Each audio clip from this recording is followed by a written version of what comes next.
ऋषि पंचमी व्रत कथा। ओम श्री गणेशाय नमः। सतयुग में विदर्भ नगरी में शेनजित नामक राजा हुए थे। वह ऋषियों के समान थे। उन्हीं के राज में एक कृषक सुमित्र था। उसकी पत्नी जयश्री अत्यंत पतिव्रता थी।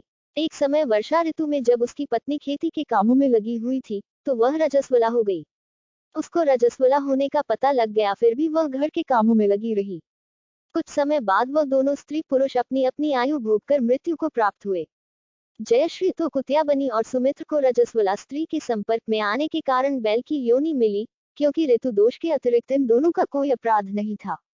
इसी कारण इन दोनों को अपने पूर्व जन्म का समस्त विवरण याद रहा। वे दोनों कुतिया और बैल के रूप में उसी नगर में अपने बेटे सुचित्र के यहाँ रहने लगे। धर्मात्मा सुचित्र अपने अतिथियों का पूर्ण सत्कार करता था। अपने पिता के श्राद्ध के दिन उसने अपने घर ब्राह्मणों को भोजन के लिए नाना प्रकार के भोजन बनवाए। जब उसकी स्त्री किसी काम के लिए रसोई से बाहर गई हुई थी, तो एक सर्प ने रसोई की खीर के बर्तन में विष वमन कर दिया। कुतिया के रूप में सुचित्र की मां कुछ दूर से सब देख रही थी। पुत्र की बहू के आने पर उसने पुत्र को ब्रह्म हत्या के पाप से बचाने के लिए उस बर्तन में मुंह डाल दिया।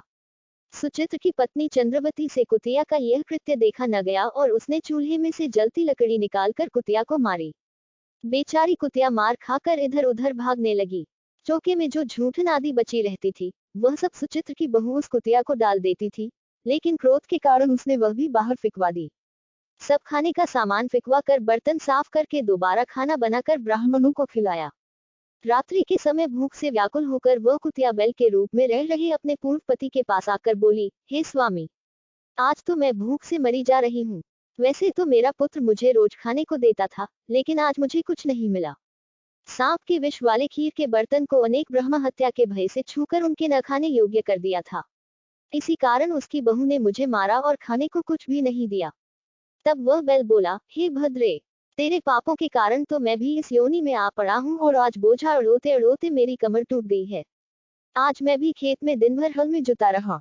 मेरे पुत्र ने आज मुझे भी भोजन नहीं दिया और मुझे मारा भी बहुत। मुझे इस प्रकार कष्ट देकर उसने इस श्राद्ध को निष्फल कर दिया। अपने माता पिता की इन बातों को सुचित्र सुन रहा था। उसने उसी समय दोनों को भरपेट भोजन कराया और फिर उनकी दुख से दुखी होकर वन की ओर चला गया। वन में जाकर ऋषियों से पूछा कि मेरे माता पिता किन कर्मों के कारण इन नीची योनियों को प्राप्त हुए हैं और अब किस प्रकार से इनको छुटकारा मिल सकता है। तब सर्वोत्तम ऋषि बोले, तुम इनकी मुक्ति के लिए पत्नी सहित ऋषि पंचमी का व्रत धारण करो तथा उसका फल अपने माता पिता को दो। भाद्रपद महीने की शुक्ल पंचमी को मुख शुद्ध करके मध्याह्न में नदी के पवित्र जल में स्नान करना और नए रेशमी कपड़े पहनकर अरुधंती सहित सप्तऋषियों का पूजन करना। इतना सुनकर सुचित्र अपने घर लौट आया और अपनी पत्नी सहित विधि विधान से पूजन व्रत किया। उसके पुण्य से माता पिता दोनों पशु योनियों से छूट गए।